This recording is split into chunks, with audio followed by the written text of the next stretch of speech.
Welcome back to Honors Calculus. In this video, we're going to be looking at real-valued functions. As has been a theme so far, the idea of a real-valued function should be something with which you are already familiar, although some of the notation and some of the vocabulary we're going to be using may be a little bit more sophisticated than what you've seen in previous courses. So let me immediately get my head out of the way.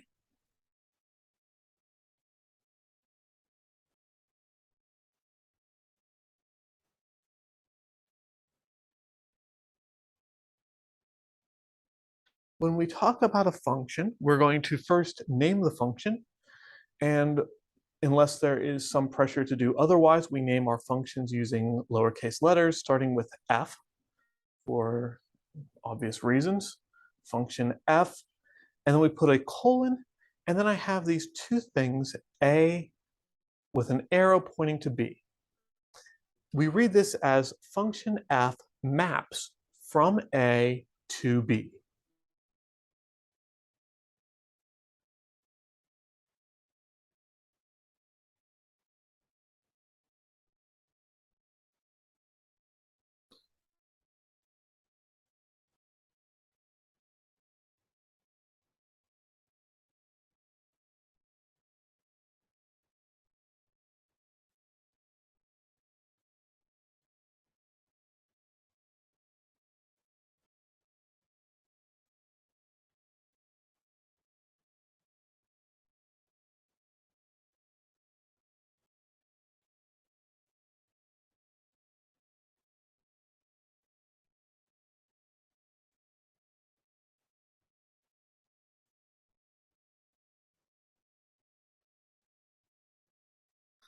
But f maps from A to V. It's a rule which assigns each element of set A, which we call the domain of the function, to exactly one element of set B, which we call the codomain of the function. That word codomain is the first thing that should be a bit of a surprise to you. You were probably expecting a different name there, which we'll get to in just a moment.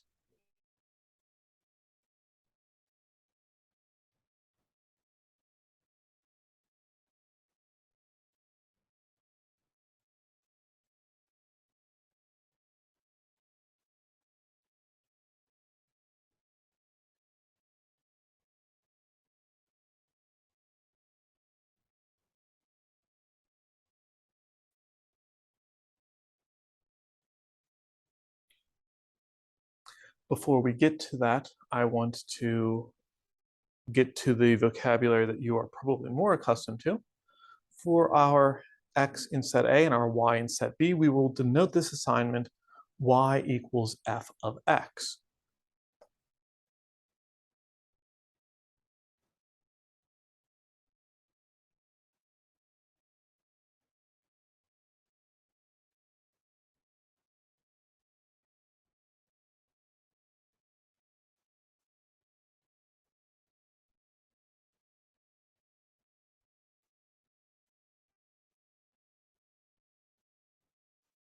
Right.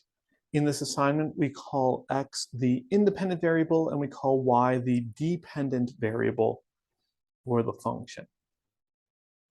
From what you have seen of functions in the past, you know that the way that functions are used is that you pick a value of x, and by picking the value of x, the value of y is determined. Sometimes you want to work backwards and given a specific value of y, try to figure out the value of x that will get there. But that can be problematic because the value of x that gets to a particular value of y may not be unique and may not exist at all. But given a value of x, there is exactly one value of y that works. So that's why x is independent. It can do whatever it wants. Y is dependent. Y has to follow the rules of the function.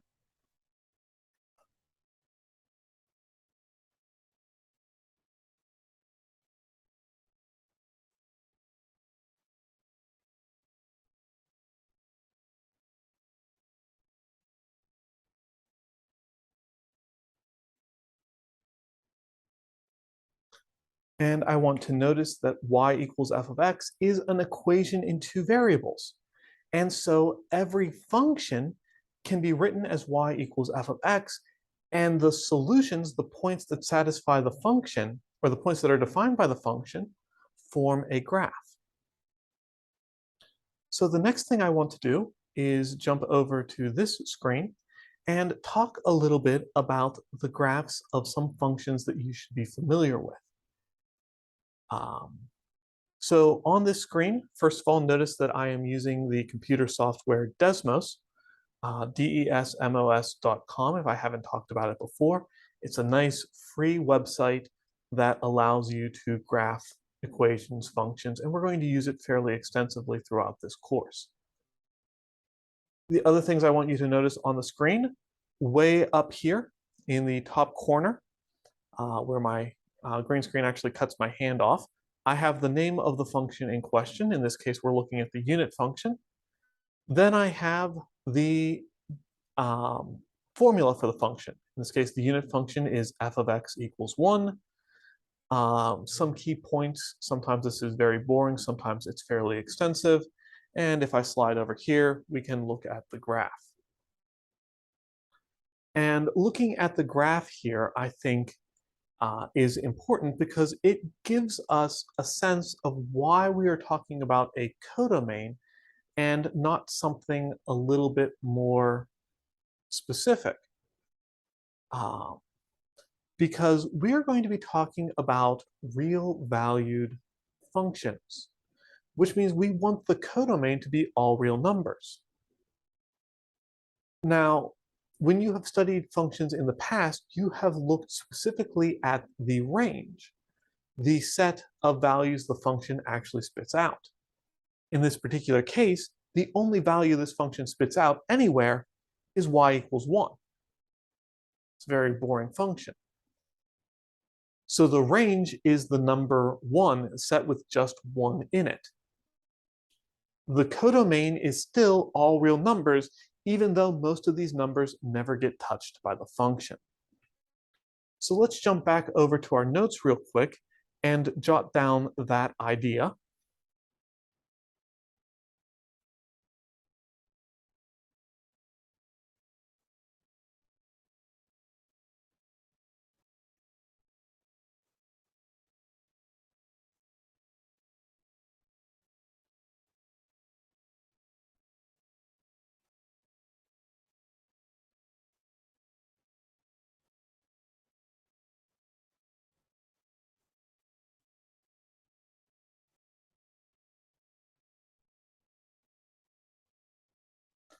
All right, a whole lot of notational density going on here.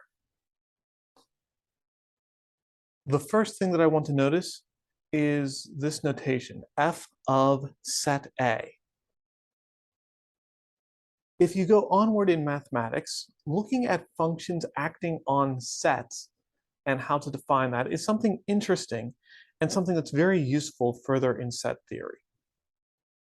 For our purposes in this course, we're not going to worry too much about it, so we can also always just name the range of a function using a capital letter R. That's perfectly fine.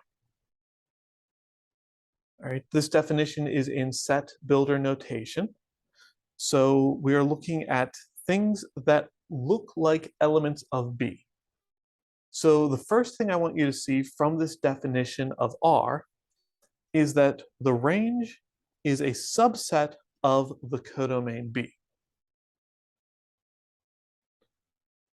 I'm sure that I've used this symbol somewhere, but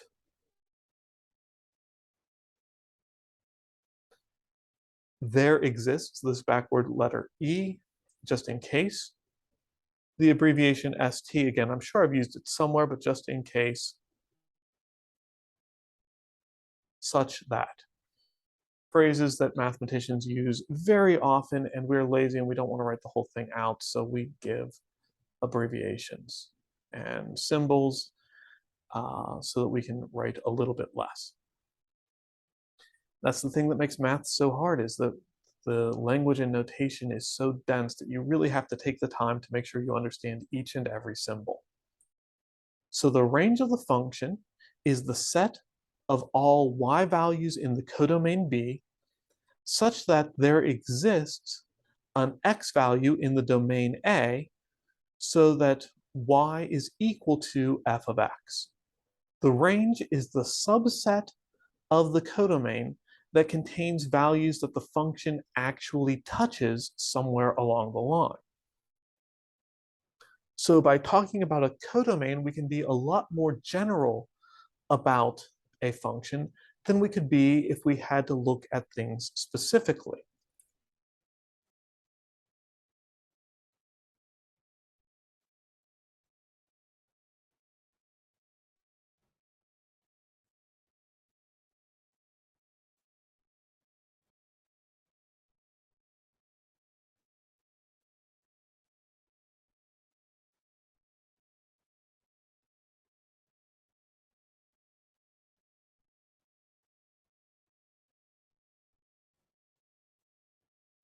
In this course, we will be studying real valued functions of one real variable, that is any function f which can be written as having a domain of all real numbers and a codomain of all real numbers.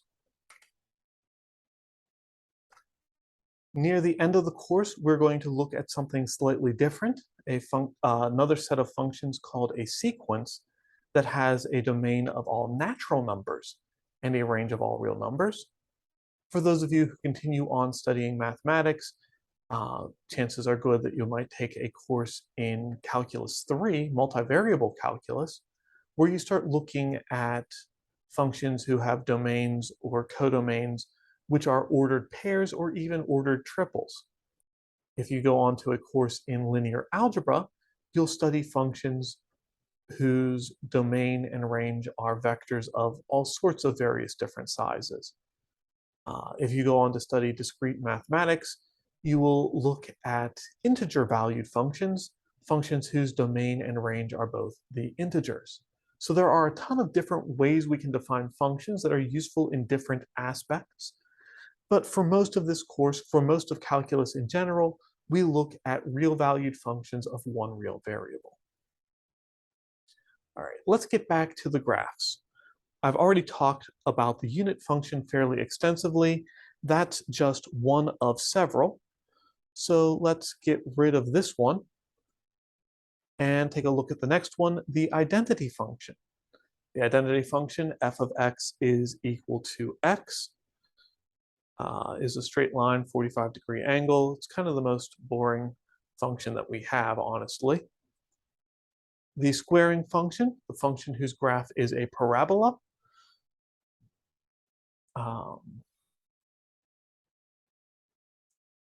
Notice on the squaring function that even though the codomain is all real numbers, the range is just the non-negative numbers. The squaring function can never spit out a negative value. Compared to that, the cubing function is perfectly happy with positive and negative values. The range of this function is in fact all real numbers. We can also talk about the reciprocal function, f of x equals 1 over x.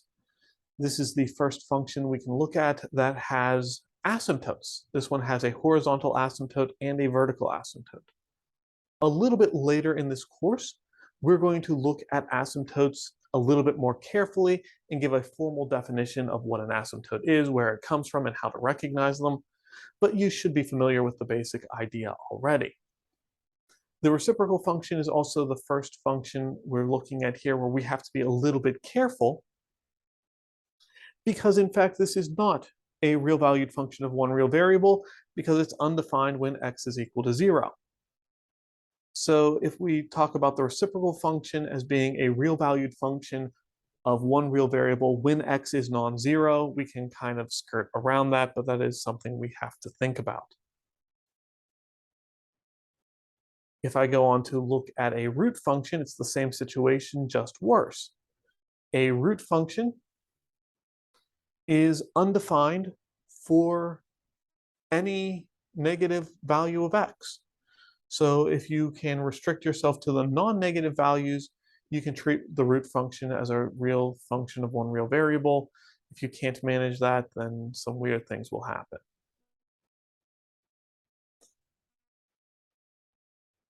Right? The sine function or the sine wave is an interesting function for a different reason. This is a periodic function. It keeps cycling through the same set of values over and over and over again. I don't have the cosine function here because it's just the sine function shifted over by pi over 2 by 90 degrees.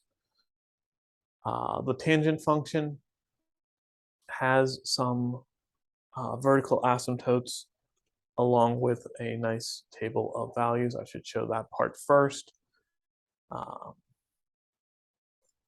The secant function also has several vertical asymptotes. Only the first couple are graphed here, but there are infinitely many of them. And then the last function with which you should already be familiar is the arctangent function.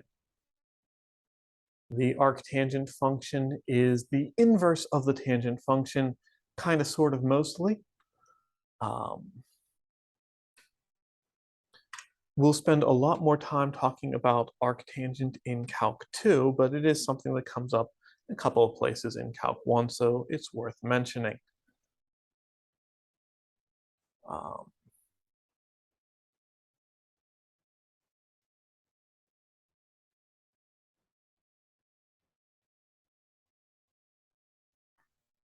We will be looking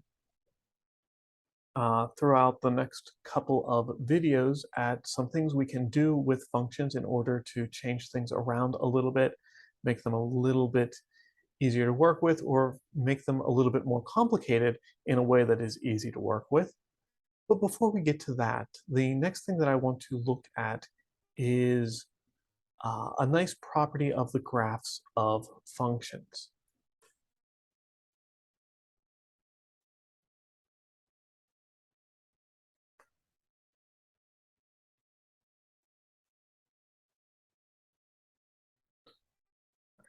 So there are two kinds of symmetry that a function can exhibit.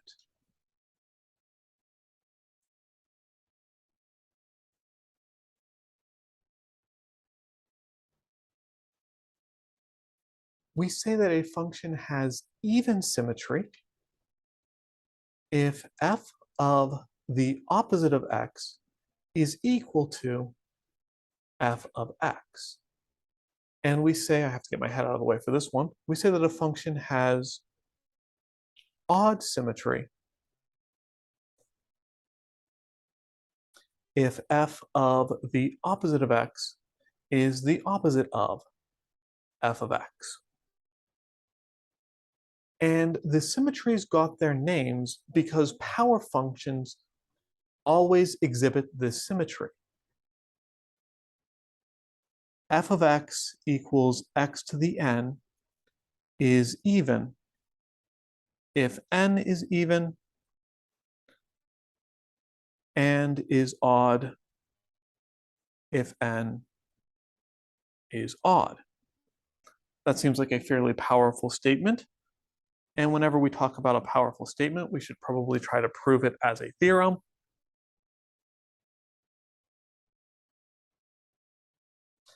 And so we look at the definition.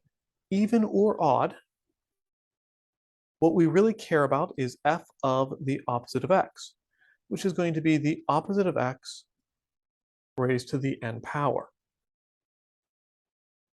In order to simplify this a little bit, remember that the opposite of x to the n power is the same thing as -1 times x to the n power.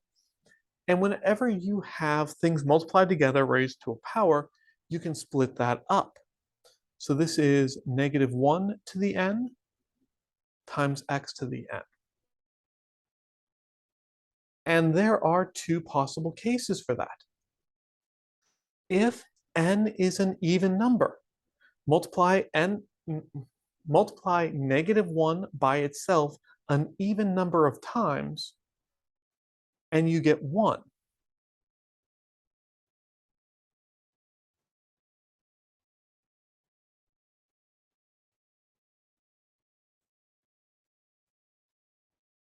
So 1 times x to the n is just x to the n, which is our definition of f of x, if n is even. If n is odd, multiply -1 times itself an odd number of times, and you will get -1 times x to the n, or just the opposite of x to the n, which is the opposite of our original function f of x.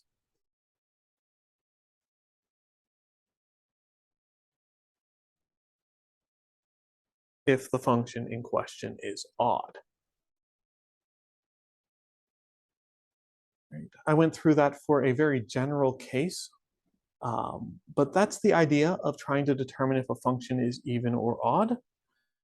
Um, I do want to at least mention that most functions are in fact neither even nor odd, but being even or odd has some nice properties of graphs that we'll explore a little bit as we go through the course. For right now, I just want you to be able to look at formulas and use those to try to determine if a function is even, odd, or neither.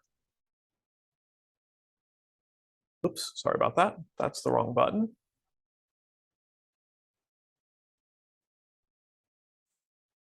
So I would like you to take a look at the function f of x equals 1 minus x squared over x.